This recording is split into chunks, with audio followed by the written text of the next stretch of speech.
வணக்கம். நான் உங்க சுஜாதா. இன்னைக்கு நம்ம மட்டன் பிரியாணி ரெசிபி தான் பார்க்க போகிறோம். ஃபஸ்ட்டு நம்ம மட்டனை வேக வச்சுக்கலாம். குக்கரில் 1 கிலோ மட்டன் சேர்த்து 2 பிஞ்ச் மஞ்சத்தூள், 1 டேபிள் ஸ்பூன் இஞ்சி பூண்டு பேஸ்ட்டு, 1 டீஸ்பூன் சால்ட் சேர்த்து கூடவே 1/2 லிட்டர் தண்ணி சேர்த்துக்கலாம். தண்ணி சேர்த்ததுக்கப்புறம் நல்லா கலந்து மூடி வச்சுக்கலாம். மட்டன் பாதி அளவு வேக வச்சுக்கலாம். நான் ஒரு 3 விசில் வச்சு ஆஃப் பண்ணியிருக்கேன். இப்போ ஒரு பாத்திரத்தில் 200 ml ஆயில், 100 ml நெய் சேர்த்துக்கலாம்.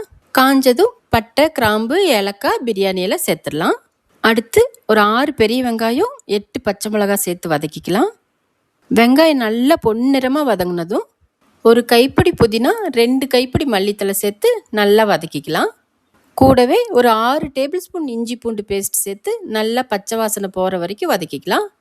இப்போ நம்ம வேக வச்ச மட்டனை சேர்த்து கூடவே ஒரு 3 தக்காளி சேர்த்துக்கலாம்.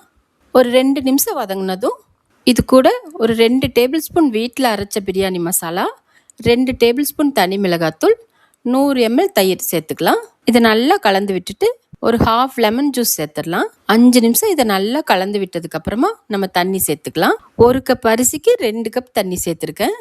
மட்டன் வேக வச்ச தண்ணியும் சேர்த்து தான் அளந்துருக்கேன். இது கூட 2 டேபிள் ஸ்பூன் சால்ட் சேர்த்து கலந்து மூடி வச்சுக்கலாம்.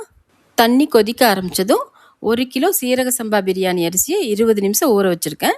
அதை வடிச்சிட்டு சேர்த்துக்கலாம். நல்லா கலந்து விட்டு மறுபடியும் மூடி வச்சிடலாம்.